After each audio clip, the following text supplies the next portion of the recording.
Now,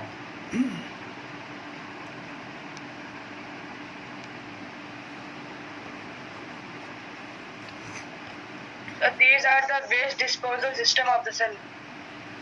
yes, it is waste disposal system of the cell. Digestive enzymes.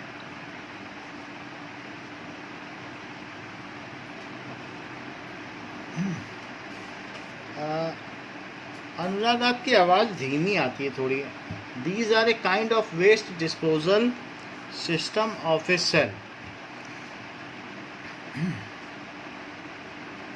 These are, sir अब आ रही है? हाँ अभी ठीक है. Waste disposal system. ये मुझे बताइए कि लाइजोसोम को कौन बनाता है?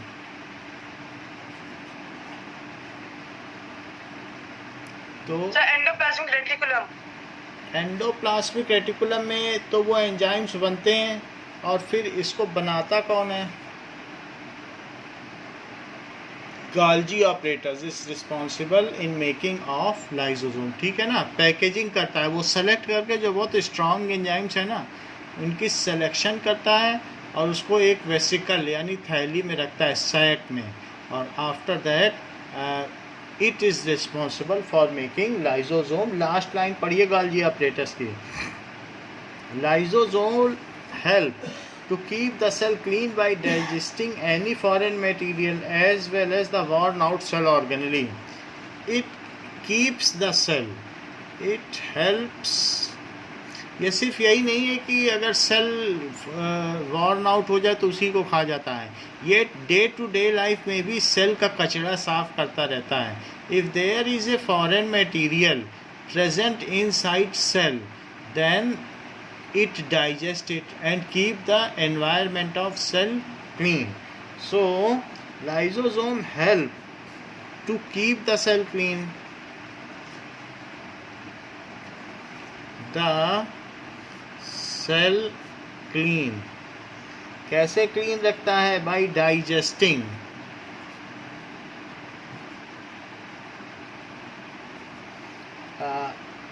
any foreign material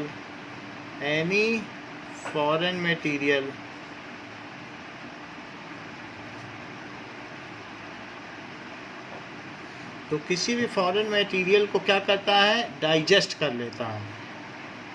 और वॉर्न आउट सेल ऑर्गेनेली, कभी ऐसा होता है worn out cell organelle.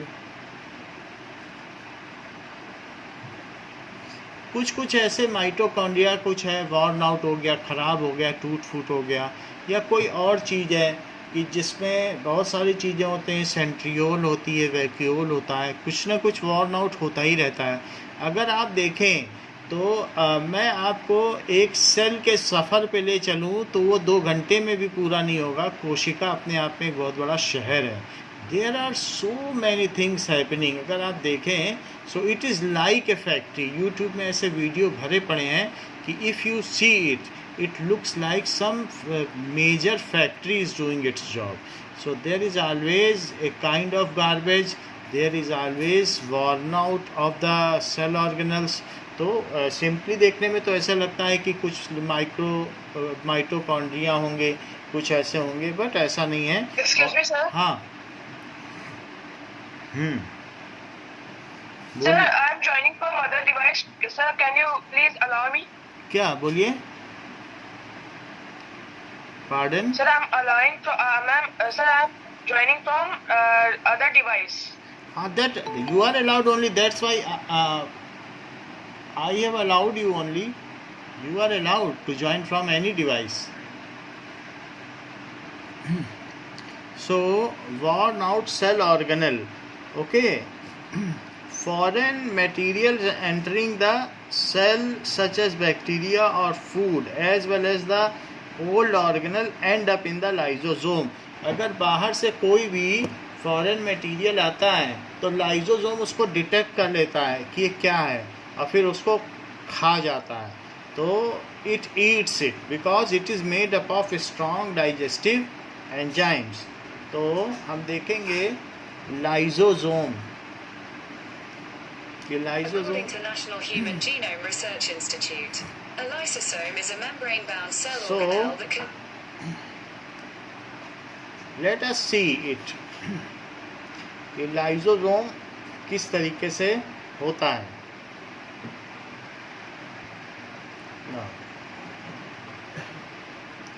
Lysosome का अगर आप देखें तो इस तरीके का स्ट्रक्चर होता है। इसमें क्या क्या चीज़ें होती हैं, इसमें स्ट्रॉन्ग डाइजेस्टिव एंजाइम होते हैं। तो इसके अंदर स्ट्रॉन्ग प्रोटीन है, प्रोटीन दिख रहा है इसमें, और एंजाइम है। तो यही सब क्या करते हैं, अगर कोई फॉरेन चीज़ बाहर से कोई चीज़ आ गई, मान लीजिए आपके घर में ऐसा कोई आ गया अनजान व्यक्ति, तो उसे कहते हैं फॉरेनर। जो अनजान है वो फॉरेनर है। So if foreign material enter inside the cell, lysosome digest it, ये उसे डाइजेस्ट कर लेगा, because it contains strong digestive enzymes. जो एंजाइम तो प्रोटीन ही होते हैं। तो इसलिए if some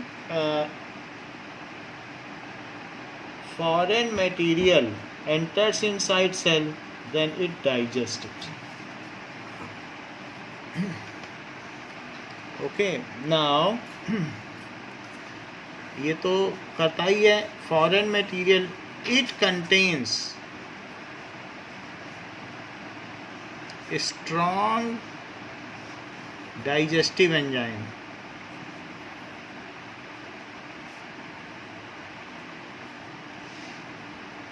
So,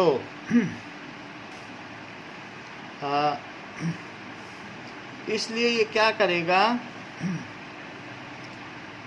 powerful digestive enzyme है। So it is capable of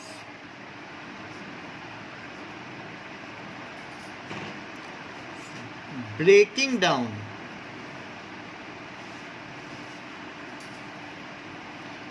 all organic material.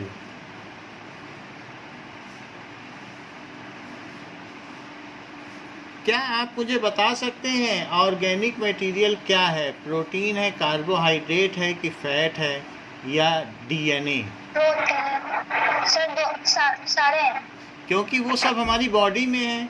जिन जिन चीज़ों से ऑर्गेनिज्म बना है वो सब ऑर्गेनिक मटेरियल है, और उन सभी चीज़ों को ये डाइजेस्ट कर सकता है, उनको तोड़ सकता है छोटे छोटे पार्ट्स में।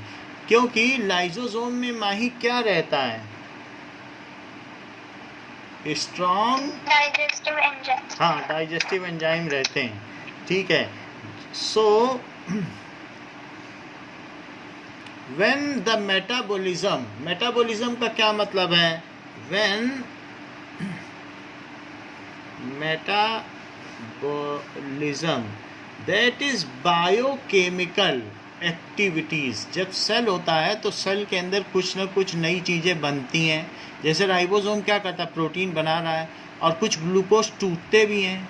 चीज़ों का टूटना कहलाता है कैटाबॉलिज्म, और राइबोसोम का प्रोटीन बनाना उसको कहते हैं एनाबॉलिज्म। कुछ बड़ी बड़ी कॉम्प्लेक्स मटेरियल बन रही हैं और कुछ चीज़ें तोड़ी जा रही हैं एनर्जी के लिए। ग्लूकोज टूटता है CO2 और वाटर में, तभी तो एनर्जी निकलती है कि नहीं? C6H12O6 जब टूटेगा माइटोकॉन्ड्रिया में तो उससे क्या बनती है? एनर्जी बनती है, CO2 बनता है। CO2 ब्रीथ आउट कर देते हैं और वाटर निकल जाता है। तो उसमें दो चीज़ें हैं, एक तोड़ना मॉलिक्यूल को, उसको कहते हैं काटना, दैट इज़ कैटाबॉलिज्म, और एक है बनाना कॉम्प्लेक्स मॉलिक्यूल को, जैसे प्रोटीन बना दी, फैट बना दी, उसको कहते हैं anabolism. So all kind of biochemical activities जो भी होती है उसको कहते हैं मेटाबॉलिज्म। ये दो चीज़ें इसमें आती हैं, एक तो कैटाबॉलिज्म का मतलब है ब्रेकिंग ऑफ मॉलिक्यूल, और प्लस एनाबॉलिज्म का क्या मतलब होता है? मेकिंग ऑफ कॉम्प्लेक्स मॉलिक्यूल, यानी हाँ कॉम्प्लेक्स यानी प्रोटीन बना दिया, कॉम्प्लेक्स मॉलिक्यूल। सो कैटाबॉलिज्म, या इसे ये भी कह सकते हैं बायोकेमिकल रिएक्शंस, जो किसी भी जीवित व्यक्ति के अंदर में रिएक्शन होती है। एक तो टेस्ट ट्यूब में करा दी, इस चीज़ को इससे गर्म किया, पता चला अमोनियम क्लोराइड को गर्म कर रहे हैं, तो क्या कर रहे हैं, कॉपर सल्फेट को गर्म कर रहे हैं। वो टेस्ट ट्यूब की रिएक्शन है, उसमें कोई जिंदा नहीं है। लेकिन जो बायो का मतलब जो जीवित लोग हैं, दो तरीके के लोग होते हैं, एक बायोटिक होता है और ए बायोटिक। जो जिंदा नहीं है उसे क्या कहेंगे, ए बायोटिक, और जो जिंदा है उसको क्या कहेंगे, बायोटिक। तो बायोकेमिकल रिएक्शन, तो इसी को मेटाबॉलिज्म कहा जाता है। So when metabolism of the cell get disturb, जब किसी भी सेल का मेटाबॉलिज्म धीमा पड़ जाता है, and cell does not function properly, और सेल ठीक तरीके से काम नहीं करती, तो ऐसे केस में क्या होता है, lysosome bursts and it eats its own molecule, तब ये अपने ही मॉलिक्यूल को खा जाता है। सो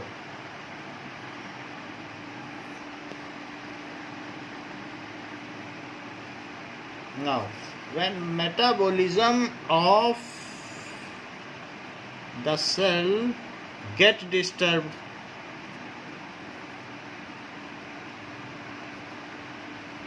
that is, IE का मतलब होता है that is, it does not function properly, cell does not function properly,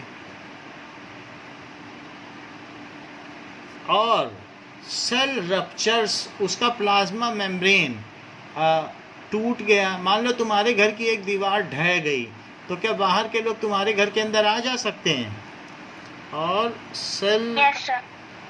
membrane ruptures, rupture का क्या मतलब होता है, वॉर्न आउट, टूट जाना।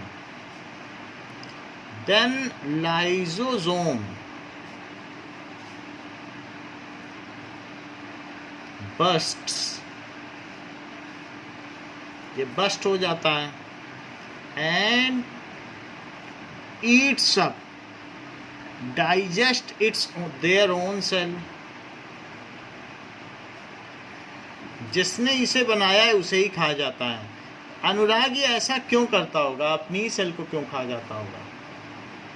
इसके डाइजेस्टिव एंजाइम्स, बोलिए सर, इसके डाइजेस्टिव एंजाइम्स खा जाते। ये अच्छा होगा अगर वो खा जाएगा कि नहीं अच्छा होगा? सर अच्छा होगा। कैसे? सर क्योंकि वो फंक्शन नहीं करते हैं, उसको खा जाता है। हाँ, क्योंकि वो फिर नहीं तो आसपास की सेल में वो जो डेड सेल है वो एक तरीके की गंदगी क्रिएट करेगा। मान लो अगर हमारे यहाँ पर हम डिस्पोजल ना करें जो लोग डेड बॉडीज़ हैं और उनको घर में ही पड़ा रहने दें, तो क्या it will keep environment healthy और इट विल बी पॉल्यूटेड। तो इस वजह से उसका डिस्पोजल तो होना चाहिए, तो सेल काम नहीं कर रही है तो उसका डिस्पोजल यही है कि उसको बस्ट कर दिया जाए। हेल्दी सेल्स को रखता है, बाकी जिसमें कोई गड़बड़ी आ गई तो खा लेता है। Therefore lysosomes are also known as suicides bag. Therefore lysosomes are known as suicide bags। इसलिए इसे आत्मघाती थैली कहा जाता है कि जिसने बनाया इसने उसी को खा लिया। So structurally lysosomes are membrane bound sacs filled with digestive enzymes. इस तरीके का लाइसोसोम होता है जिसके अंदर बहुत सारे प्रोटीन होते हैं, यानी एंजाइम्स होते हैं, ये सब प्रोटीन है। तो ये एक तरीके का स्फेरिकल स्ट्रक्चर है लाइसोसोम, और जिसमें कि डाइजेस्टिव प्रोटीन है। डाइजेस्टिव प्रोटीन को ही एंजाइम कहा जाता है। सो इसलिए इनको कहा जा सकता है। Lysosomes are membrane bag sac filled with digestive enzyme. These enzymes are made by rough endoplasmic reticulum. तो ये जो एंजाइम्स हैं, इसके जो प्रोटीन है वो कहाँ बने हैं बताइए? These enzymes are made at rough endoplasmic reticulum. और उसकी पैकिंग किसने की है? Golgi operator. बिल्कुल सही। So it is the digestive enzyme, the digestive enzymes, enzyme तो प्रोटीन ही है, are present in it, are made at RER and it is packed by Golgi apparatus.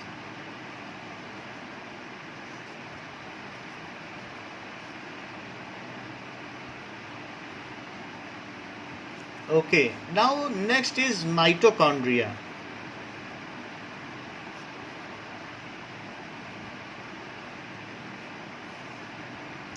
Mitochondria. Mitochondria is known as powerhouse of the cell.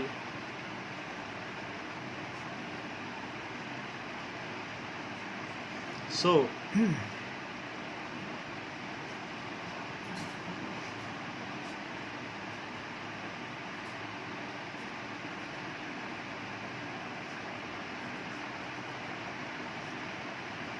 इसको power house of the cell कहते हैं। अगर कोई full marks लाता है viva में किसी भी टेस्ट में, तो 100 रुपीज़ उसको फुल मार्क्स के हैं, प्लस फर्स्ट प्राइज़ तो मिलेगा ही मिलेगा। तो बहुत सारे लोग लाते हैं, वाइवा में आसान भी होता है। So keep trying to tell everything, जो भी पूछा जा रहा है सही सही जवाब दें, और हम सपोर्ट करते हैं वाइवा में कि आप ट्राई करें कि सही जवाब दें। Now the mitochondria power house है the energy required for various chemical activities needed for life is released by mitochondria. क्या सेल में इतना सारा काम हो रहा है, कहीं प्रोटीन बन रहा है तो कहीं लिपिड बन रहा है, गोल्जी ऑपरेटस पैक कर रहा है, तो इन सब चीज़ों को एनर्जी की ज़रूरत है कि सब ये बिना एनर्जी के किए जा रहे हैं? एंडोप्लाज्मिक रेटिकुलम सब चीज़ को आप ये समझ लीजिए कि आप रात को खाना खा के सुबह उठिए, आपको फिर से भूख लग जाएगी, जबकि रात को आपने कुछ नहीं किया है, तो सारी एनर्जी आपकी जाती कहाँ है? ये सेलुलर वर्क में सेल जितना काम करती है, मोस्ट ऑफ आवर एनर्जी 70% से ज़्यादा एनर्जी उसी में कंज्यूम हो जाती है। सिर्फ आप बची हुई 30% से ही चलते फिरते लोकोमोशन करते हैं और किताब पढ़ते हैं, बाकी 70% आपके हाथ की नहीं है। सो वो सेलुलर मेंटेनेंस में जाती है। सो इन सब में अगर सेल के अंदर हम देखें तो इस एनर्जी कौन रिलीज़ करता है इन सब कामों के लिए? जो ये सारे सेल ऑर्गेनल काम कर रहे हैं, उन सब के लिए एनर्जी माइटोकॉन्ड्रिया रिलीज़ करता है। So mitochondria is known as power house of the cell. The energy required for various chemical activities, the energy required for various chemical activities, बहुत सारी चीज़ें बनती रहती हैं तो उन सब के लिए काम चाहिए, is needed for sustaining life. Sustaining यानी जीवित रहने के लिए। सस्टेन का मतलब है you are sustaining your life by eating daily. खाना रोज़ खाते हो क्यों? कि जिंदा रह सको। अगर एक दो बार भी ना खाओ तो वीक हो जाए। सस्टेनिंग लाइफ, और ज़्यादा रिस्क लेंगे तो फिर जान भी जा सकती है। So needed for sustaining life is released by mitochondria. ये कौन रिलीज कर रहा है? माइटोकॉन्ड्रिया। इसलिए इसे पावर हाउस कहा जाता है। In form of ATP, in form of ATP के फॉर्म में एनर्जी दे रहा है। एटीपी का मतलब क्या है? It is adenosine triphosphate. अब इसमें बहुत सारी बात कही गई है, लेकिन इतनी बात अभी समझ में आई है कि इसे पावर हाउस कहते हैं और ये सबको एनर्जी देता है। क्योंकि सबको एनर्जी की ज़रूरत है जितनी सेल ऑर्गेनी है। Let us see how mitochondria looks like, और ये काम क्या करता है। Mitochondria, According to Wikipedia, a mitochondrion is a double membrane-bound organelle Now- found in most eukaryotic organisms. Let us see how mitochondria looks like. तो mitochondria इस तरीके से दिखता है ना, ये देखो, ये अंदर में अगर आप देखें तो इसमें एक तो सबसे आउटर मेम्ब्रेन है, तो आउटर मेम्ब्रेन है, और अंदर फोल्डेड मेम्ब्रेन है। जो फोल्डेड मेम्ब्रेन इस तरीके से है, सो उसमें राइबोसोम्स हैं, और इसके अंदर माइटोकॉन्ड्रिया के अंदर डीएनए भी यहाँ दिखाया गया है। अगर आप ध्यान से देखें तो ये डीएनए दिख रहा है, कुछ उलझा मटेरियल दिख रहा है यहाँ पे, तो ये डीएनए है, और ये Yes, sir. राइबोसोम भी दिख रहे हैं। तो जिसके पास डीएनए हो, जिसके पास राइबोसोम हो, तो क्या वो अपने प्रोटीन खुद बना सकता है? राइबोसोम ही तो चाहिए प्रोटीन बनाने Yes, के लिए। sir. तो इसलिए mitochondria can make its own protein. तो इसके पास डीएनए भी है, राइबोसोम भी है, और सर वो वाइट कलर का क्या है? वाइट कलर का है, ये एक कुछ इसके ग्रेन्यूल्स हैं, मैट्रिक्स है, उससे कुछ ज़्यादा मतलब नहीं है। That is a kind of criss cross रेशे, जो फाइबर होते हैं क्रिस क्रॉस, उसको मैट्रिक्स कहते हैं। तो वो उसका अपना मटेरियल है। नाउ इसमें एक इनर जो मेम्ब्रेन है वो फोल्डेड मेम्ब्रेन है, और जो आउटर मेम्ब्रेन है वो बाहर के, दो तरीके के मेम्ब्रेन है, डबल मेम्ब्रेन। इनर वाली फोल्डेड है, ठीक है, जिसको कि क्रिस्टे कहते हैं। क्या कहते हैं? क्रिस्टे, फोल्डेड मेम्ब्रेन को। और एक आउटर मेम्ब्रेन है, दो तरीके की। तो सारा काम कहाँ पे होता होगा? ये जितनी भी प्रोटीन सिंथेसिस है, ये सब काम कहाँ पे होगा? सो ये फोल्डेड मेम्ब्रेन में होता होगा। It is like this. अगर देखा जाए तो ये इस तरीके से है, फोल्डेड मेम्ब्रेन। इसी में सारा ग्लूकोज तोड़ा जाता है, इसके अंदर सिर्फ ग्लूकोज तोड़ा जाता है और एनर्जी बनती है। हम वो रिएक्शन आपको फिर से बता देंगे कि क्या क्या होता है। सो माइटोकॉन्ड्रिया के बारे में आपको हमने बता दिया, how it looks like. Let us also make its structure. Mitochondria किस तरीके से दिखता है। नाउ अब देखें कि mitochondria is double membrane cell organelle which is power house of the cell. तो ये इस तरीके से माइटोकॉन्ड्रिया है, जिसमें तो एक तो अंदर की मेम्ब्रेन है जो कि मुड़ी हुई है, ये इस तरीके से दिखाई जा सकती है।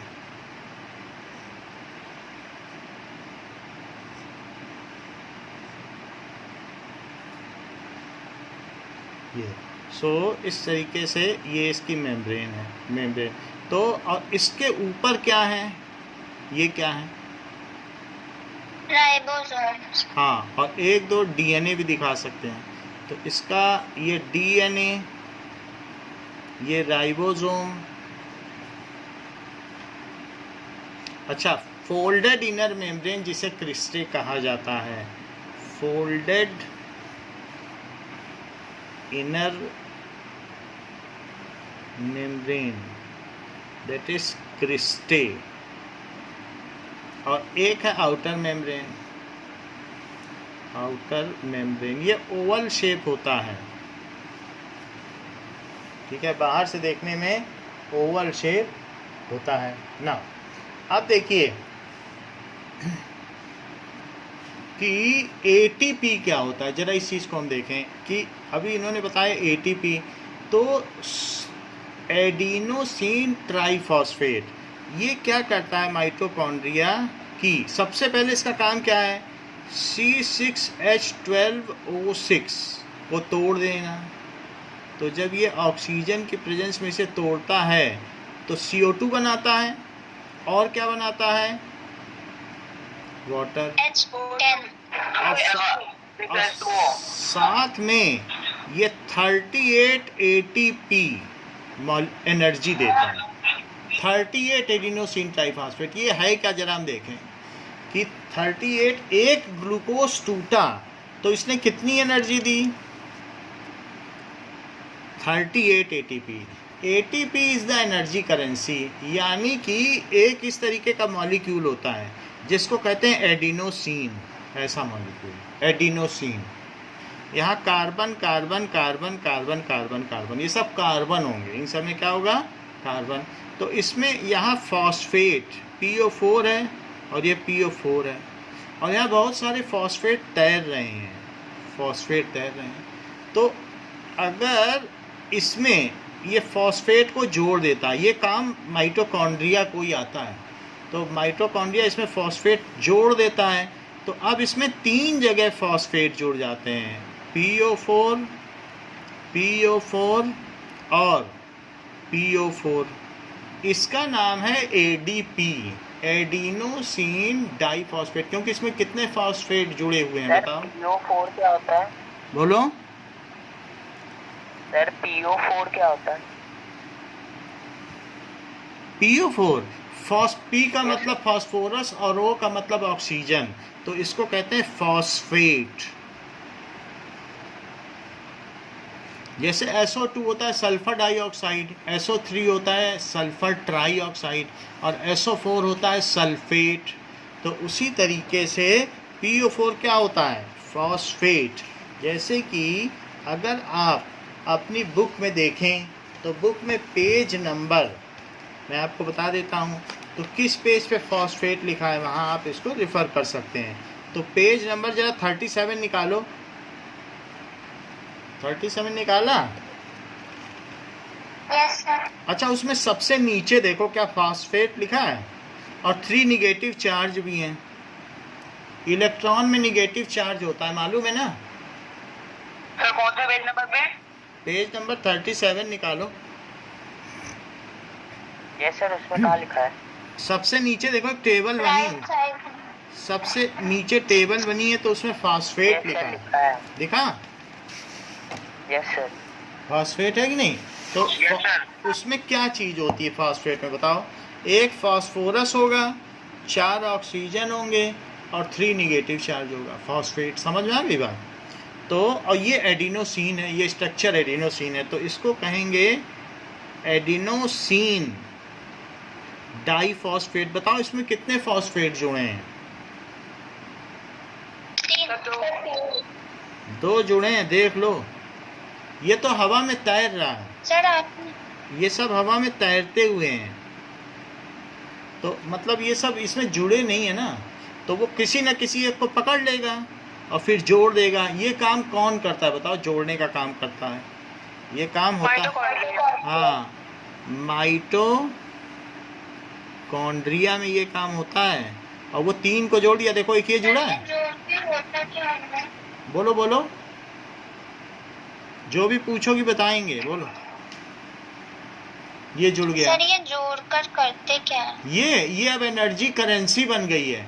तो ये एडिनोसिन ट्राइफॉस्फेट इसने बना लिया। सब लोग क्या करते हैं? सर ये एडिनोसिन राइबोसोम्स के अंदर होता है। राइबोसोम, देखो राइबोसोम का यहाँ कोई भी काम नहीं है। राइबोसोम सिर्फ माइटोकॉन्ड्रिया में अपना उसके अंदर कुछ न कुछ बनाया करता है जो ये सब काम करते हैं। ये माइटोकॉन्ड्रिया ये काम कर रहा है। माइटोकॉन्ड्रिया ने क्या किया? सबको ट्राइफॉस्फेट बना के दिया, बोला ये लो लाइसोसोम ट्राइफॉस्फेट, गोल्जी ऑपरेटर्स तुम लो। उन लोगों ने एनर्जी यूज़ की और यूज़ करने के बाद अब वो डाइफॉस्फेट बन गया। जैसे हम लोग भोजन की थाली खा लें और फिर अब वो थाली खाली हो जाती है, तो खाली बची हुई थाली जो है उसको कहते हैं डाइफॉस्फेट। वो लोग सब लोग फिर से भेज देते हैं, लो माइटोकॉन्ड्रिया हमने सारी एनर्जी यूज़ कर ली, ये अब ये ADP है, एडिनोसिन डाइफॉस्फेट, अब हमें फिर से ट्राइफॉस्फेट बना के दो। तो फिर माइटोकॉन्ड्रिया कहता है जी हुजूर, फिर वो फॉस्फेट को जोड़ के फिर ट्राइफॉस्फेट फिर बना देता है। ये दिन भर यही करता है, लोगों को ट्राइफॉस्फेट बना बना के देता है, लोग उसकी एनर्जी यूज़ कर लेते हैं और फिर से डाइफॉस्फेट बना लेते हैं। डाइफॉस्फेट में एनर्जी नहीं होती, ट्राइफॉस्फेट में होती है। तो बताओ तीसरा फॉस्फेट जोड़ने का काम कौन करता है? माइटोकॉन्ड्रिया। और ये जो एडिनोसिन ट्राइफॉस्फेट है, क्योंकि इसमें 3 फॉस्फेट है, इसी को कहते हैं एनर्जी करेंसी। इसको एडिनोसिन सर ये एटीपी क्या राइबोसोम्स के अंदर होता है? नहीं, ये जो राइबोसोम तो प्रोटीन बनाता है, प्रोटीन की क्यों ज़रूरत पड़ती है? ये काम इतना आसान नहीं है। Now this work is not so easy to make इसमें, ठीक है। सो इट इज़, ये जो काम हो रहा है इसके लिए माइटोकॉन्ड्रिया को बहुत सारे अंदर में ही छोटे छोटे और सेल ऑर्गेनल जैसे की ज़रूरत पड़ती है। तो कहता है कि मुझे अपना डीएनए चाहिए, क्योंकि मैं बहुत मेहनत का काम कर रहा हूँ। तो वो न्यूक्लियस से कुछ ना कुछ अपने लिए डीएनए मांगता है कि मुझे डीएनए अलग से दो, मैं तो सबको एनर्जी दे रहा हूँ, अब मैं कहाँ से आपसे बार बार प्रोटीन मंगवाऊँगा। तो इसलिए न्यूक्लियस से इसको कुछ ऐसे डीएनए मिल जाते हैं राइबोसोम के, ठीक है तुम अपना इंडिपेंडेंटली काम करो, तुम पावर हाउस हो, तुम मेरे अंडर में काम नहीं करोगे। तो माइटोकॉन्ड्रिया के अंदर राइबोसोम होते हैं, डीएनए होते हैं, इसमें क्रिस्टे पर बहुत सारा काम चलता है, ये कारखाना ही है।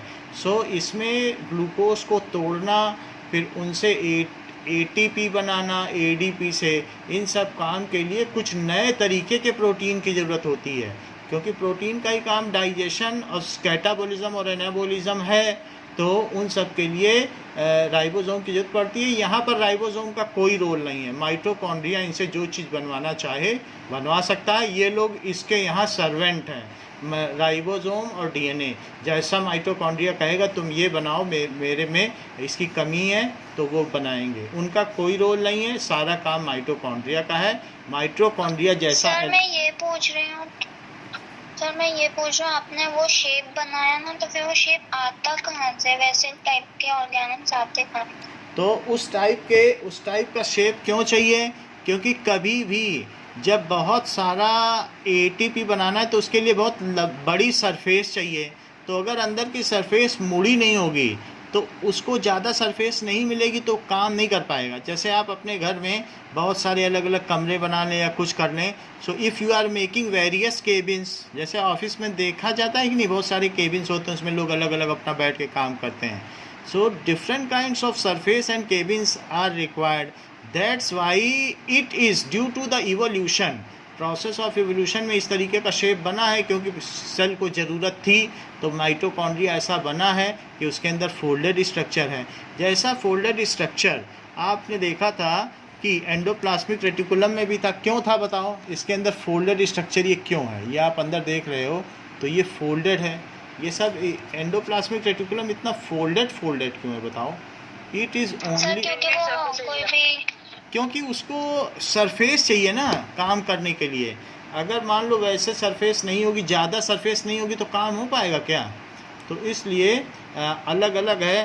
कहीं पर एडिनोसिन फॉस्फेट का निर्माण हो रहा है, कहीं पे किसी दूसरी जगह पे उसका जुड़ना हो रहा है, कहीं पे पैकिंग हो रही, कहीं डिस्पैच हो रहा है। ये एक तरीके से माइटोकॉन्ड्रिया का स्पेसिफाइड स्ट्रक्चर है। फोल्डेड स्ट्रक्चर से इसको ज़्यादा सरफेस मिल जाती है और काम को ये तेज़ी से कर सकता है। More surface that means more work, ठीक है,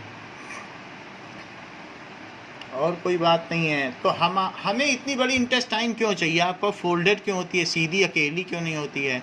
इंटेस्टाइन ज़्यादा रहेगी तो धीरे धीरे चीज़ें डाइजेस्ट होंगी कि नहीं? क्यों हमको इतनी बड़ी मिली है 9.6 सेंटीमीटर की एलिमेंट्री कैनाल जो फूड पाइप है? So that food is properly digested. As it goes down, so it has more surface so that the particles are getting digested. तो किसी भी काम को करने के लिए आपको सरफेस चाहिए। उसी तरीके से जैसे कि हमको पास करने के लिए 9th पढ़ने के लिए बहुत सारा टाइम पीरियड दिया गया है 1 साल का, जल्दी से जल्दी तो नहीं हो सकता है, तो आपको टाइम की स्पेस दी गई है, तो किसी को सरफेस दी जाती है काम करने के लिए। So more surface that means the work is efficient. अलग अलग केबिन बने होंगे इसमें हर काम को करने के लिए। सो इस तरीके से the purpose of mitochondria. Now we will see that a video of work of mitochondria that will make you understand कि माइटोकॉन्ड्रिया में क्या क्या चीज़ें होती हैं। सो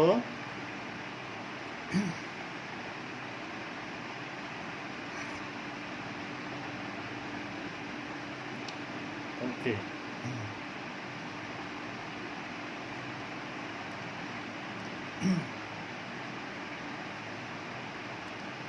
Now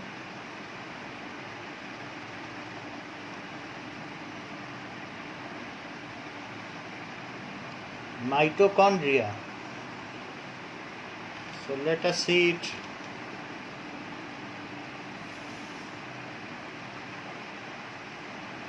I'm a full-time college student and I'm majoring in math.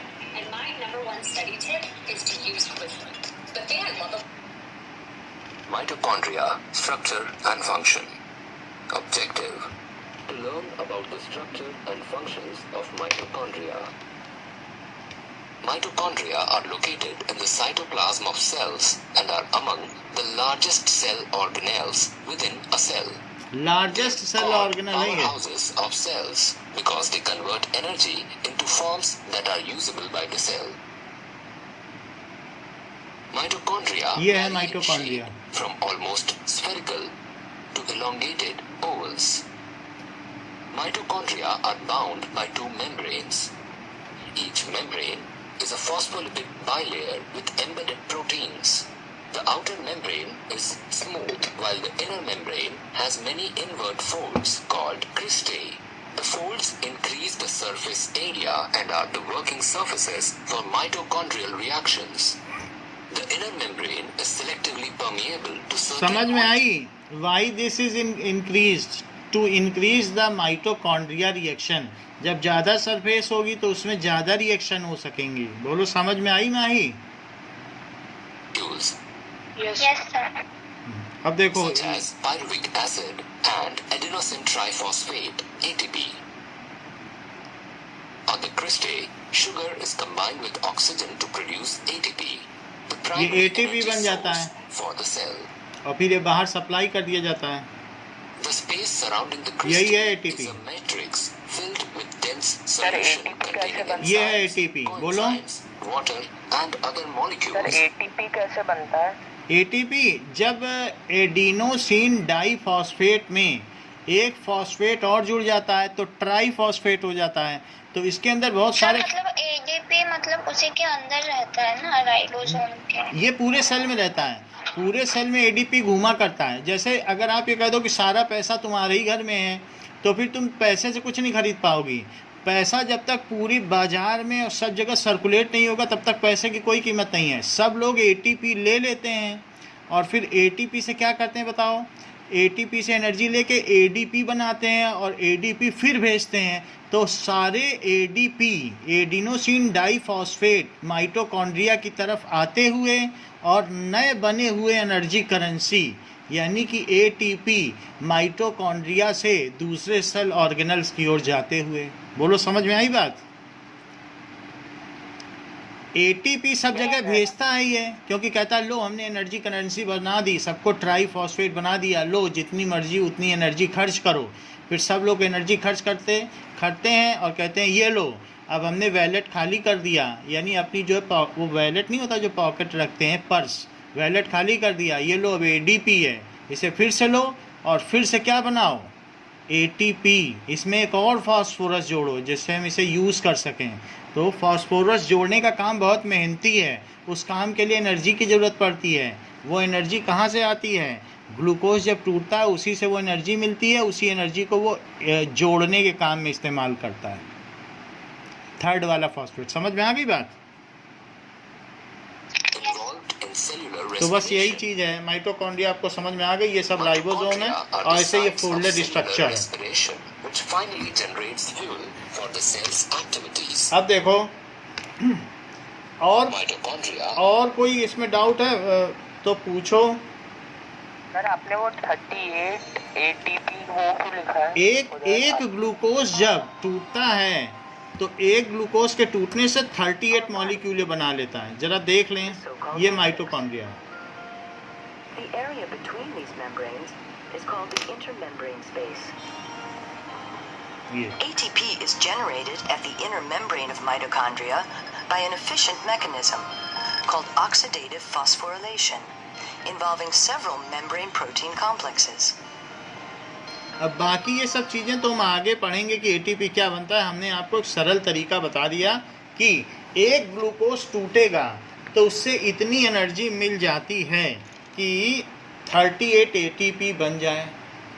समझ में आई आपको? जैसे कि ग्लूकोज के टूटने से ग्लूकोज में तो एनर्जी होती है. हम लोग भी ग्लूकोज पीते हैं तो हमारी बॉडी में माइटोकॉन्ड्रिया ही तो एनर्जी बना देता है, और कहता है अब दौड़ो जितना दौड़ना है, हमने एनर्जी बना दी। कौन तोड़ता है ग्लूकोज को हमारी बॉडी में जब हम ग्लूकोज पीते हैं?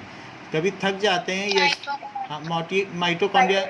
या तो ये समझ सकते हो कि कुछ लोग जो क्रिकेट खेलते हैं बीच बीच में जो ब्रेक होता है उसमें ग्लूकॉन डी पीते हैं।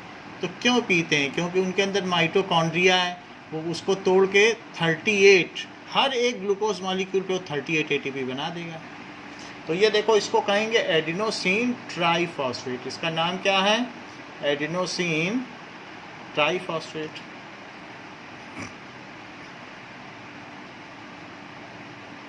अब हम आगे देखेंगे कि इसमें जो लिखा है, अब देखो पढ़ने से समझ में आ जाएगा जो भी चीज़ कही गई है। Mitochondria releases energy in form of ATP. क्या लिखा है? In form of ATP. ATP क्या है? It is energy currency. ठीक है, यानी अगर किसी को एनर्जी चाहिए तो अगर उसे एटीपी दे दो तो बस उसका काम बन गया। ऊर्जा का सारा काम हुआ एनर्जी करेंसी। जैसे क्रेडिट कार्ड नहीं होता है पैसे के लिए, वैसे ही यहाँ एनर्जी करेंसी एटीपी में है। ATP is energy currency.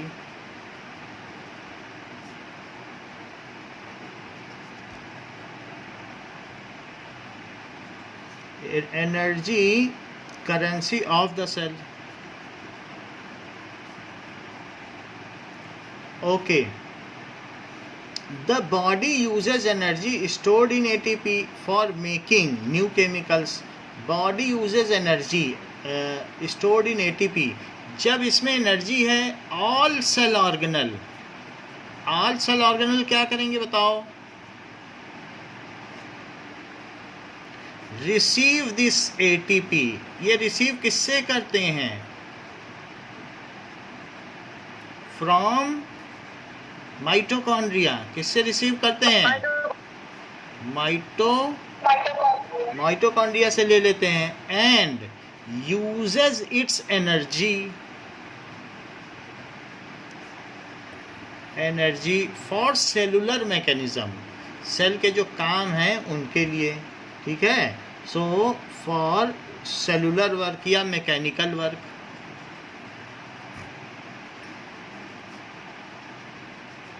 When one glucose molecule breaks down inside mitochondria, then 38 molecules of ATP are generated. When one glucose molecule breaks down in mitochondria,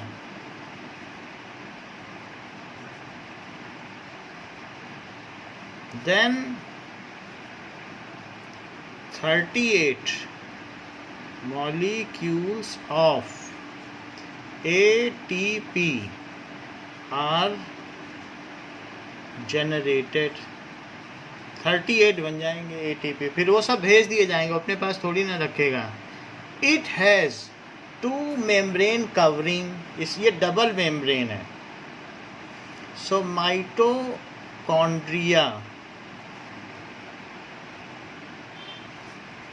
has double membrane whose inner membrane is having a folded structure, whose inner membrane। Kartik, inner membrane को क्या कहते हो? हाँ, cristae बोल सकते हो। Folded structure called cristae, उसको cristae कहते हैं।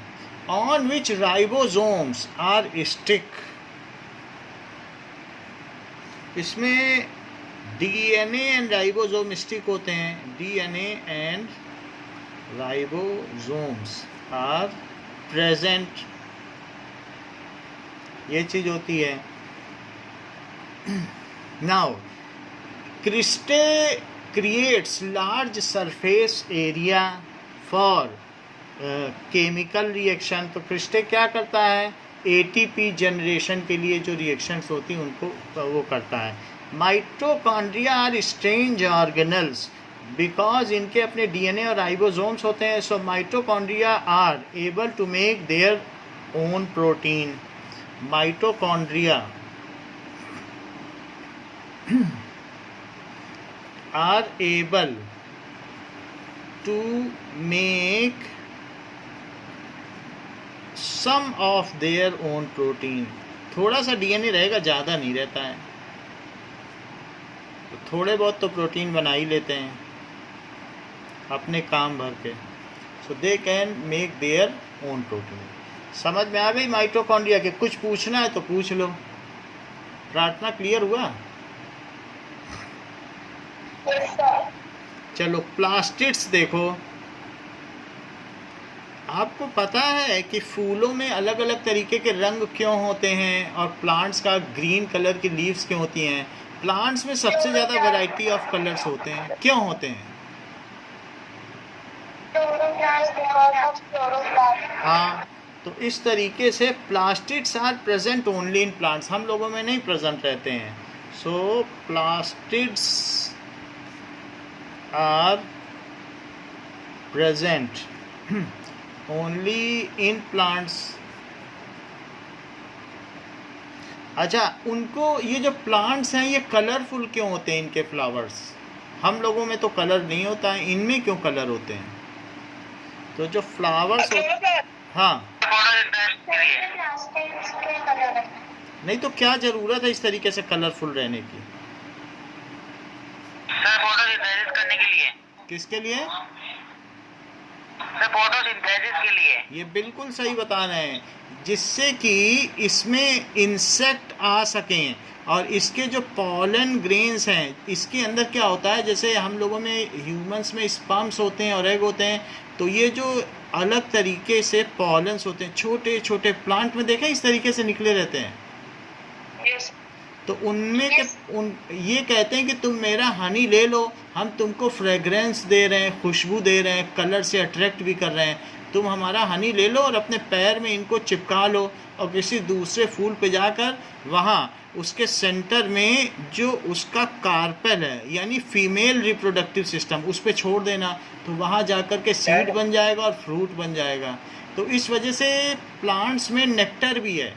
बताओ इसके अंदर नेक्टर क्यों है, शहद क्यों है? भी तो ट्रैवल होता है। बोलो सर, जो आप बोल रहे हैं कि वो उनके फीट में वो सर वो लग जाता है और उसके बाद वो कहीं और उसे सर ड्रॉप करता है, वो विंड से भी तो हो सकता है सर। विंड से भी हो सकता है, अदरवाइज टू प्रमोट, सारी चीज़ें, वाटर से भी हो सकता है, अदरवाइज टू प्रमोट कि जो इनके प्लांट्स के हैं वो पॉलेंस किसी दूसरे प्लांट में, इन्हीं के स्पीसीज के दूसरे प्लांट में चिपक जाएं और वहाँ जा कर के ये काम हो। विंड के भरोसे नहीं बैठे रहते हैं। To make it more rapid, इनका अपना कलर है, इनका अपना फ्रेगरेंस है, इनके अंदर नेक्टर भी है, दैट इज़ पास्चर, जिससे कि शहद बन सके। ये सब काम ये इसीलिए करते हैं क्योंकि चल फिर नहीं सकते। कहते हैं आपसे कि तुम ये मेरा आम खा लो, लेकिन मेहरबानी करके इस सीड को ज़मीन पे फेंक देना, जहाँ फेंकोगे वहाँ पर आम का एक पेड़ उगाएगा और थैंक यू हो जाएगा मेरी ओर से। तो क्या आप इनके खाए हुए आम के सीड को फेंक देते हैं कि कचरा पेटी में डाल देते हैं? तो दैट्स वाई वो जो पल्प दे रहा है आपको मैंगो, वो इसलिए दे रहा है कि आप इसे खा लो और मेरे सीड को किसी ज़मीन में मिट्टी में डाल दो, जिससे कि मेरी स्पीसीज़ चलती रहे।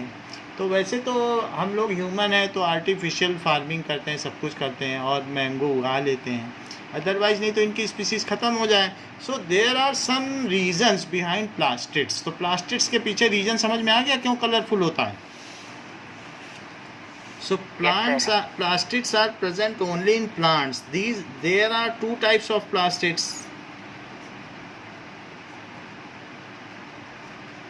Two types of plastids.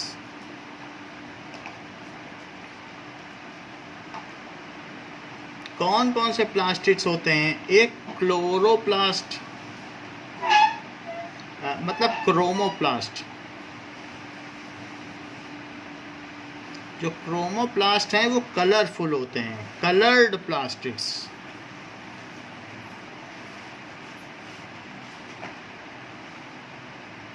And next क्या है, ल्यूकोप्लास्ट, जो कि कलरलेस प्लास्टिड्स।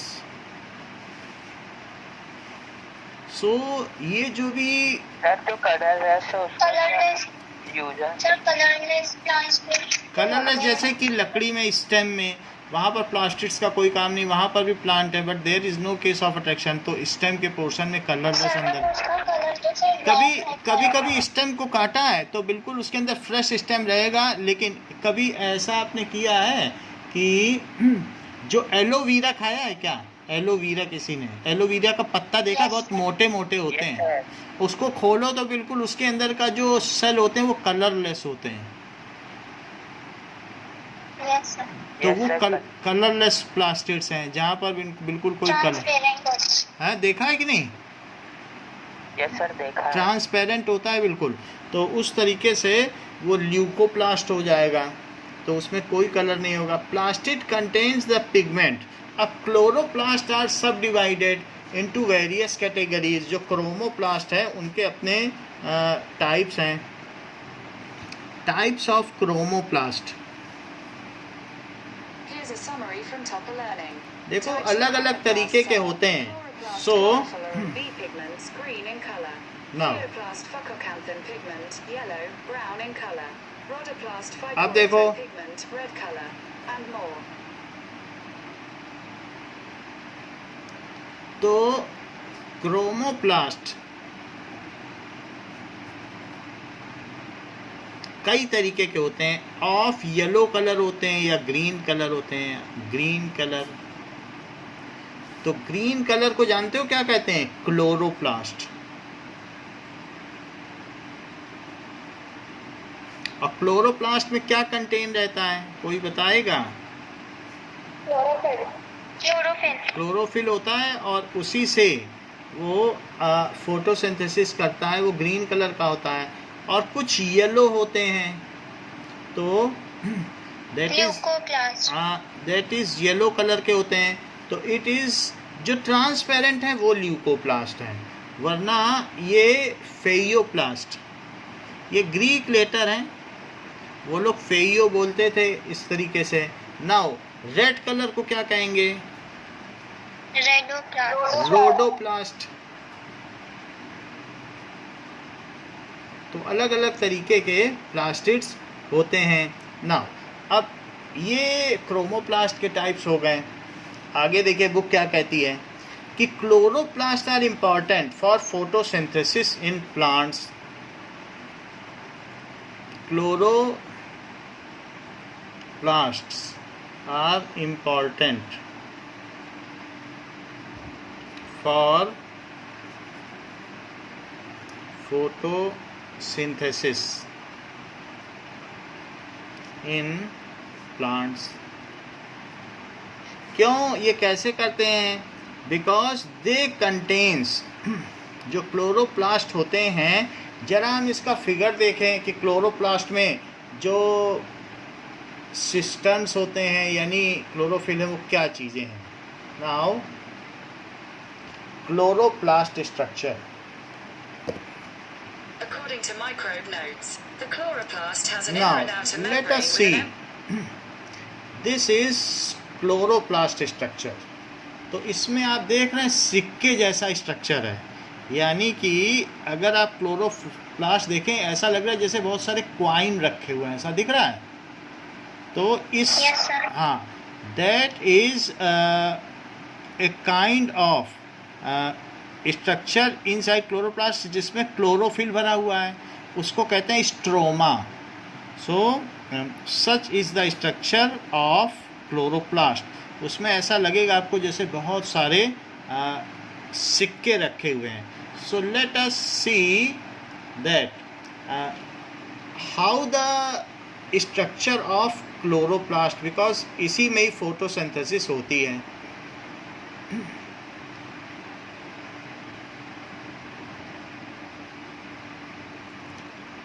क्लोरोप्लास्ट,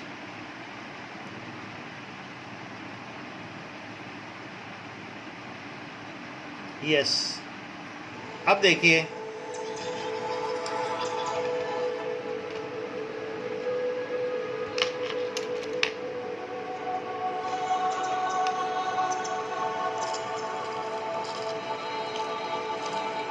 लीफ के अंदर जाने पे हमें पता चल जाएगा कि क्या क्या होता होगा।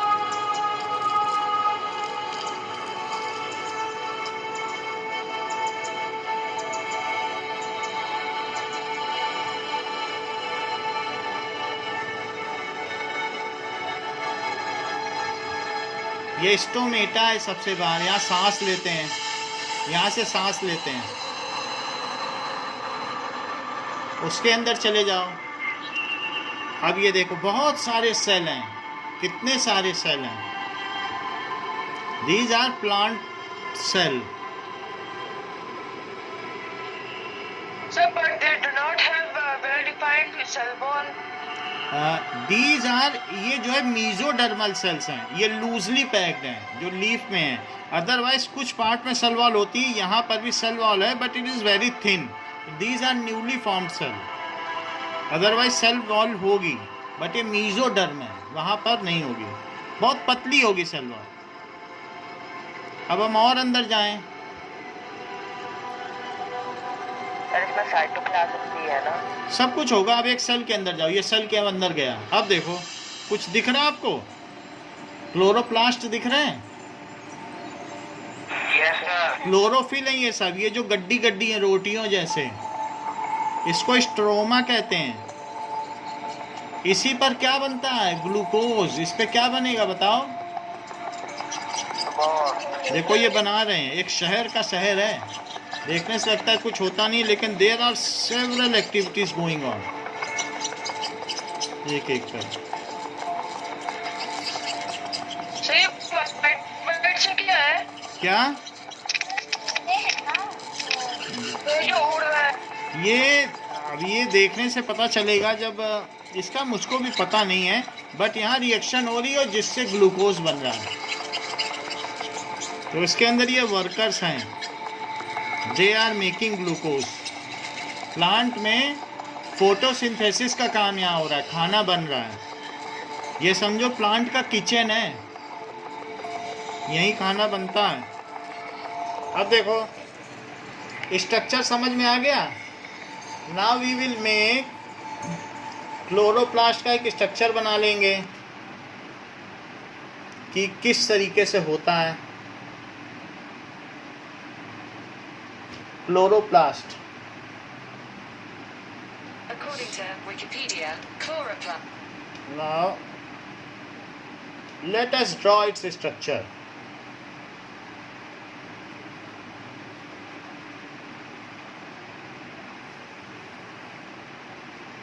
So ये है ये हमारा एक पूरा प्लास्टिड है। आप समझो ये प्लास्टिड है और इससे ज़्यादा कुछ नहीं समझना है। अब हम इस प्लास्टिड्स में, चूंकि ये ग्रीन कलर का है तो इसलिए इसका क्या नाम दिया जाएगा? इसका नाम हो जाएगा क्लोरोप्लास्ट। हाँ, अब हम इसी के बारे में सीख लें। सर इसका नाम क्रोमोप्लास्ट होगा ना? क्या? देखो अब जो प्लास्टिड्स हैं वो दो तरीके के हैं। अभी हमने आपको बताया कि plastids are of two types. What are those two types of plastids? Chromoplast and leucoplast. हाँ, तो दो चीज़ आपने सीखी और फिर अब हम उसी के आगे इसका फ्लो चार्ट देख लें कि प्लास्टिड दो तरीके का है। एक तो जो कलरफुल है वो क्रोमोप्लास्ट, और एक जो कलरलेस है ल्यूकोप्लास्ट। अब जो कलरफुल है उसमें भी अलग अलग है। एक हो गया क्लोरोप्लास्ट, इसमें क्लोरोफिल होता है, मैग्नीशियम से बना होता है क्लोरोफिल, हरे रंग का होता है, तो कंटेन्स मैग्नीशियम, ठीक है। और दूसरा होता है रोडोप्लास्ट, ये रोज के पेटल में होता है तो रेड कलर का होता है, ठीक है।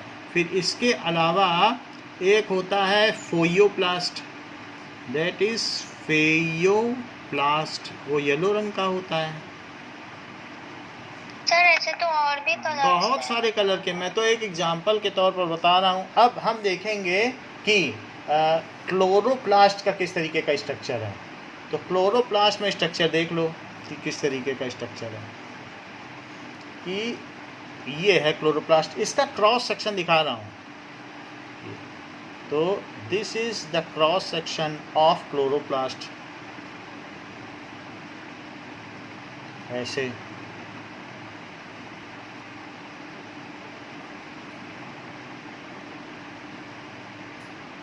तो इस तरीके से यहाँ पर डबल लेयर्ड मेम्ब्रेन है, एक इनर मेम्ब्रेन दिखाई और एक आउटर मेम्ब्रेन। जो इनर मेम्ब्रेन है उसमें बहुत सारे इस तरीके से स्ट्रक्चर गोटी जैसे रखे हैं और फिर एक दूसरे से जुड़ा है, और वहाँ पर भी इस तरीके से गोटी जैसे रखे हैं, जुड़े हुए भी हैं वो ऐसे।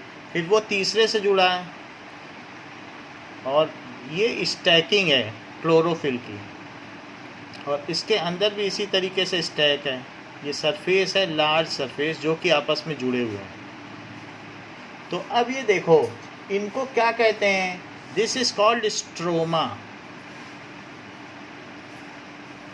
और नाउ आउटर मेम्ब्रेन,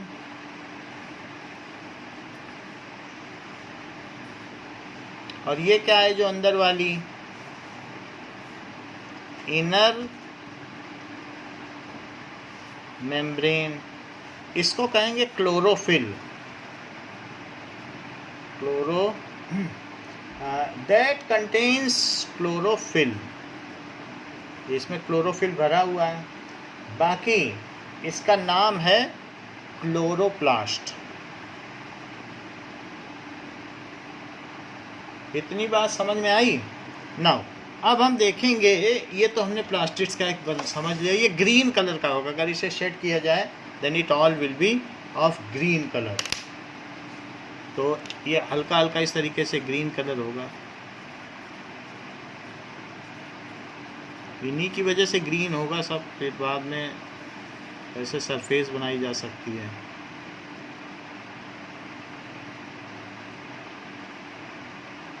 इसमें स्ट्रोमा और क्लोरोप्लास्ट कहाँ है? क्या इसमें?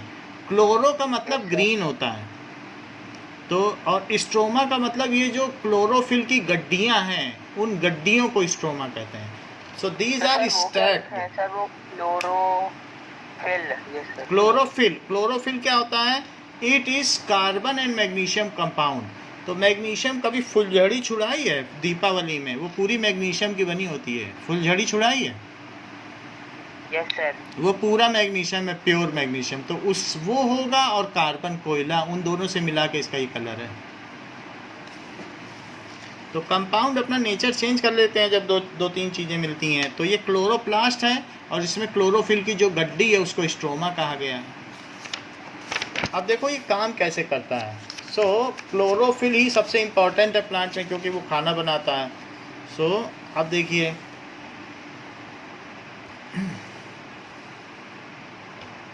Now chloroplast are important for photosynthesis in plant. ये लिख लिया है, photosynthesis in plant. Chloroplast contain, इसमें और भी पिगमेंट्स हो सकते हैं। ल्यूकोप्लास्ट क्या होता है? Leucoplast are colourless. Leucoplast are colourless. कभी प्लांट की ट्विग यानी नई टहनी तोड़ी है? कलरलेस। उसमें से प्लांट सैप बहता है जो कि कलरलेस होता है, ऐसा देखा है कि नहीं? So leucoplast are colourless, okay. And it contains चावल की माड़ देखी है? बहुत गाढ़ा गाढ़ा पानी चावल का, या आलू का गाढ़ा गाढ़ा पानी। इट कंटेन्स स्टार्च, उसको कहते हैं स्टार्च, ठीक है। सो स्टार्च कलरलेस होता है ना। चावल की माड़ देखिए, जिससे वो साबूदाना भी बनाया जाता है। पापड़ बनाते हुए नहीं देखा मम्मी को कभी, कि वो जो वाइट वाइट सा होता है, बिल्कुल वही है, वही स्टार्च है। So it contains starch, oil, leucoplast में ये सब होता है, एंड प्रोटीन। प्रोटीन होते हैं। सर कुछ प्लांट्स में तो दूध भी होता है। प्लांट्स में मिल्क जैसा भी कुछ होता है, so that is also sir वो टॉक्सिक होता है क्या? टॉक्सिक तो होता है, that is toxic in nature. तो मिल्की सब्सटेंस का हमें देखना पड़ेगा कि क्या नाम है और वो क्या सब्सटेंस है, वो हम बता देंगे आपको। The internal organisation of plastics consist of numerous layers. तो इस किसी भी प्लास्टिक्स में क्या होती है, प्लास्टिक कंटेन न्यूमरस लेयर, बहुत सारी लेयर्स होती हैं। And these layers are called, क्या कहते हैं उनको, कॉल्ड स्ट्रोमा।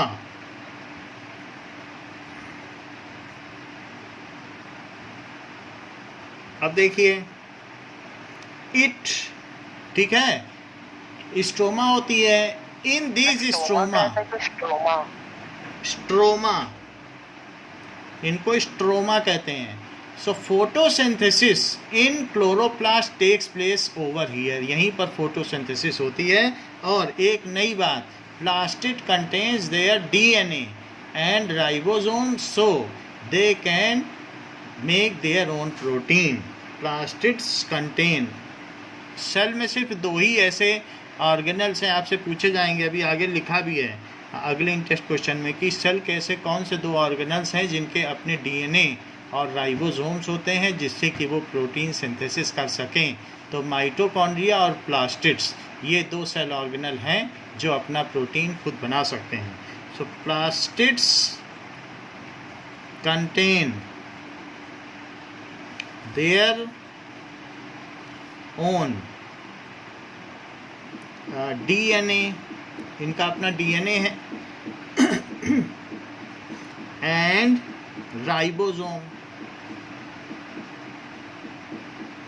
ठीक है। सो दे कैन, इसलिए ये क्या कर सकते हैं, सिंथेसाइज प्रोटीन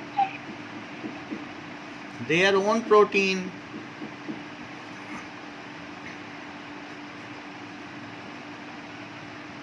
वैक्यूल्स क्या होते हैं, ये एम्प्टी स्पेस होते हैं। जैसे हमने आपको बताया कि प्लांट्स हैं तो बहुत सारे इस तरीके से, ये तो सेल वाल हो गई, प्लांट सेल की बात कर रहा हूँ। तो प्लांट सेल में बहुत बड़े बड़े वैक्यूल्स होते हैं, तो ये वैक्यूल्स हो गया, इतना बड़ा भी वैक्यूल हो सकता है, ये न्यूक्लियस हो गया। और बाकी माइटोकॉन्ड्रिया हो गए। माइटोकॉन्ड्रिया जब बनाना तो इसी में ऐसे ऐसे ऐसे बना देना, ये माइटोकॉन्ड्रिया पता चल जाता है, ऐसे बना देना। प्लास्टिक छोटा सा गोल बना देना। और अब इसमें वो बनाना है एंडोप्लाज्मिक रेटिकुलम, तो एंडोप्लाज्मिक रेटिकुलम बना दो चारों तरफ, तो वो भी वैक्यूल्स क्यों होते हैं? क्या बोलो, क्या पूछ, वैक्यूल्स स्टोर हाउस हैं।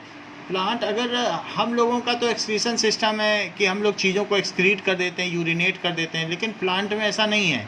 जो प्लांट में से निकलेगा उसको कहीं ना कहीं तो रखना पड़ेगा, तो वो वैक्यूल्स में रखा जाता है। वेस्ट सब्सटेंस ये रखा जाता है इसमें, और साथ में स्टोर हाउस है। अच्छी चीज़ें भी इसमें रखी जाती हैं, ख़राब चीज़ें भी रखी जाती हैं। कुछ एक्वेटिक प्लांट्स हैं तो उनमें हवा भरी होती है वैक्यूल्स में, जिससे कि वो तैरने में सहायक होते हैं। प्लांट हल्के होते हैं ना, लकड़ी पानी में तैरती है कि नहीं, तो चूंकि वैक्यूल्स में हवा भरी होती है इसीलिए लकड़ी पानी में तैरती है। Vacuoles are storage sacs for solid और लिक्विड कंटेंट्स, ये स्टोरेज के थैले हैं। वैक्यूल्स आर, सबसे बड़ा पोर्शन होता है, सबसे बड़ा सेल ऑर्गेनल होता है प्लांट का, यही है वैक्यूल। तो कोई भी ये जो हमारे में इसमें दिखाया जा रहा है, ये इसमें और दिख भी ना रहा हो, ये है वैक्यूल, ठीक है। तो एक जैसे इस तरीके का पोर्शन, इस तरीके से ये है ना वैक्यूल, ठीक है। So it is like this only. तो सेल में एक ऐसा खाली पोर्शन होता है कि जिसमें ये खाली पोर्शन है, ये वैक्यूल, ये है वैक्यूल।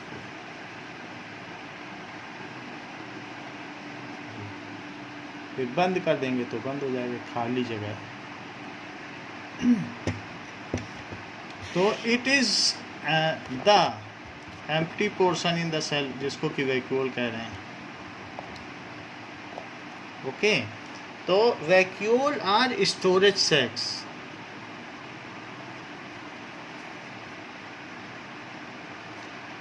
फॉर सॉलिड और लिक्विड कंटेंट्स, फॉर सॉलिड और लिक्विड कंटेंट्स,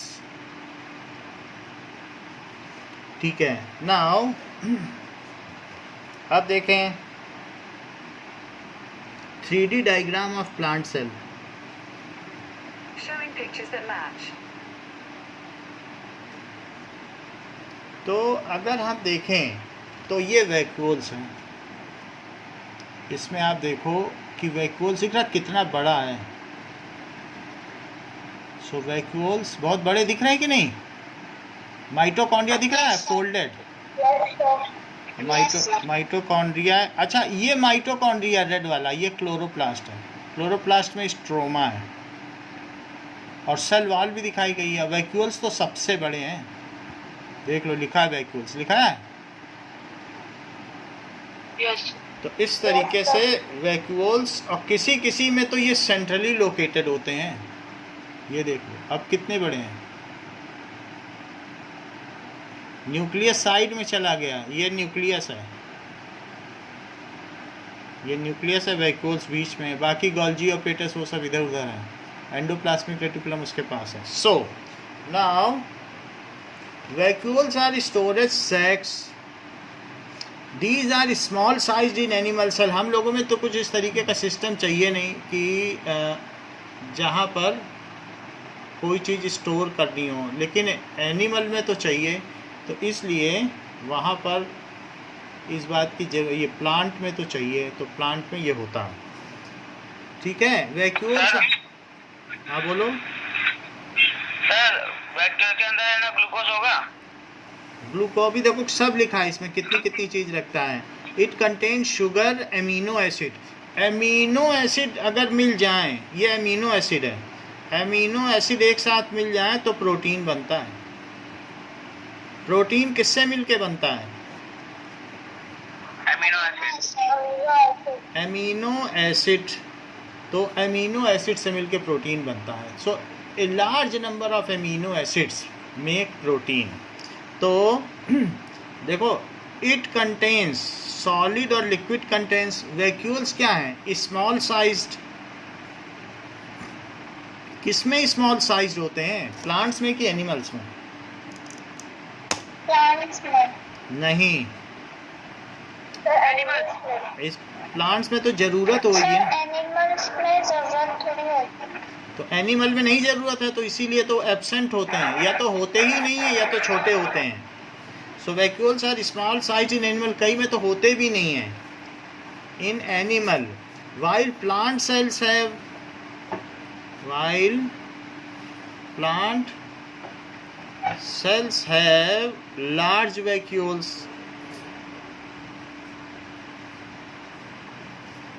प्लांट्स में लार्ज वैक्यूल्स होते हैं। द सेंट्रल वैक्यूल्स, कभी कभी तो ऐसी हद हो जाती है कि 90% of the plant cell is occupied by vacuole. 10% में बाकी चीज़ें, 90% में वैक्यूल। तो सेंट्रल वैक्यूल, पानी में तैरने वाले प्लांट्स में ऐसा होता है। Vacuole of some plant cell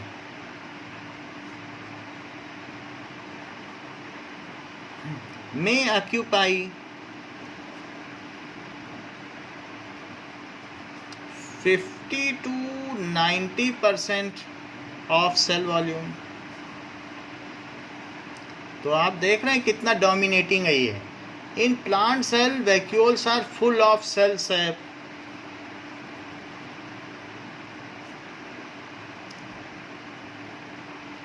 vacuole are full of cell sap का मतलब समझते हो?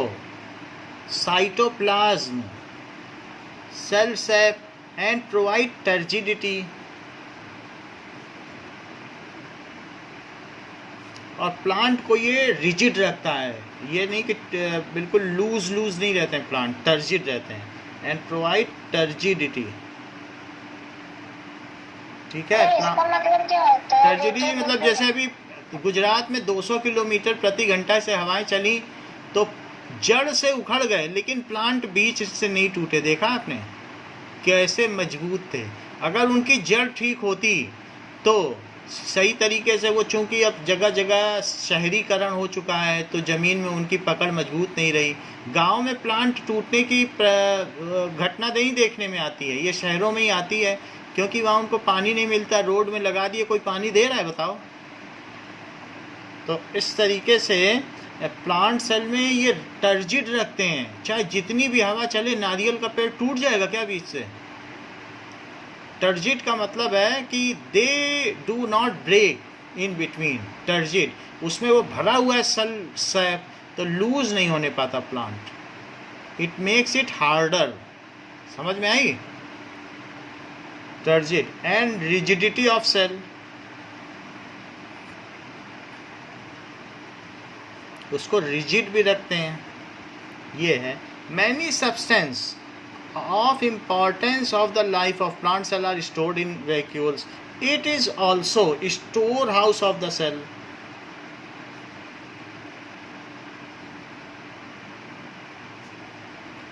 इसमें क्या क्या चीजें रहती हैं? It contains या it stores amino acid. amino acid से मिलके क्या बनता है? प्रोटीन। हाँ, amino acid, शुगर, जैसे ग्लूकोज को शुगर कहते हैं, शुगर, और ऑर्गेनिक एसिड, और भी कुछ हो ऑर्गेनिक एसिड। ऑर्गेनिक से ही तो सब कुछ पूरा सेल बना है। एंड कुछ प्रोटीन को ऐसे का ऐसे रख लेता है बिना तोड़े। एंड प्रोटीन, ये सब चीज़ इसमें रहती हैं। ठीक है। In amoeba food vacuoles are there. हमने आपको दिखाया था अमीबा में फूड वैक्यूल बनता है जब वो फैगोसाइटोसिस मतलब करता है, खाना खाता है, तो फूड का भी तो वैक्यूल बन जाता है। बोलो, नहीं याद है? यस। तो फिर मैं फिर से बता दूं। नो सर, पता है ना? तो अमीबा में जैसे इसने कुछ खाना खाया और खाना अंदर रह गया, ये तो ये यहाँ पर पार्टिकल है, तो ये कैसा वैक्यूल बन गया? ये फूड वैक्यूल बना कि नहीं? Food vacuole. तो in amoeba food vacuoles are made. ठीक है। In some unicellular organism specialized vacuoles play important role in expelling. कभी वेस्ट वैक्यूल्स भी बन जाता है। वेस्ट वैक्यूल क्या करता है? अमीबा में वेस्ट, हाँ, एक्सपेल, ये एक्सपेल कर देता है excess water and waste out of cell. Excess water and waste out of cell. तो ऐसा सेल में होता है, यूनिसेलुलर में ये चीज़ें खास होती हैं। नाउ अभी हम इसमें नेक्स्ट क्लास में प्लांट सेल और एनिमल सेल का स्ट्रक्चर प्रॉपर्ली देखेंगे, उनके बीच के जो डिफरेंसेस हैं वो देखेंगे, और साथ में इन टेक्स्ट क्वेश्चंस और एक्सरसाइज के क्वेश्चंस। बोलो, बताओ, बताइए माही। सर अभी 6 मिनट बचे सर। हाँ हाँ सर, वेस्ट वैक्यूल कैसे बनता है? वेस्ट वैक्यूल्स, जैसे इसने खाना खाया और इसमें एंजाइम से सारा कंज्यूम हो गया, तो कंज्यूम हो जाने के बाद फिर इसके पास एक वेस्ट वैक्यूल आ जाएगा जिसमें अब सिर्फ वेस्ट रहेगा, तो वो वेस्ट वैक्यूल से बाहर फेंक देगा। ये वेस्ट वैक्यूल, समझ में आया कि नहीं? Yes sir. सर लाइसोसोम्स नहीं खाते क्या? लाइसोसोम क्या करेगा? उसे खाना है, बाहर फेंकना है, तो ये इन सब के लिए लाइसोसोम अपनी एनर्जी खर्च कर देगा। जब बाहर चीज़ें फेंकी जा सकती हैं तो क्यों प्रोटीन और एंजाइम वेस्ट किए जाए? यहाँ से खाया, यहाँ से निकाल लिया, धीरे धीरे खाना खाया, यहाँ से निकाल दिया। बोलो, समझ में आ गई बात? ठीक है। लाइसोसोम तो कोई हानिकारक नहीं है, वो तो न्यूट्रिएंट्स हैं, तो उनको किल क्यों करना? उसको सीधा बाहर निकालो, ये तो उसका रोज का काम है, खाना खाना और बाहर निकालना, तो उसके लिए लाइजोसोम की ज़रूरत नहीं है। तो उसके पास फैगोसाइटोस, उसका स्यूडोपोडिया, झूठे पैर, खाना खाया, लाइजोसोम उसने अपने एंजाइम से, डाइजेस्टिव एंजाइम से इनको पचाया, जो बच गया उसको चुपचाप बाहर निकाल दिया। ये रूटीन जॉब है, ये तो अच्छा काम है बात कि नहीं? तो इतना ही रखो आज के लिए, बाकी नेक्स्ट क्लास में देखेंगे। उसके बाद जेनेटिक ओके, गुड डे।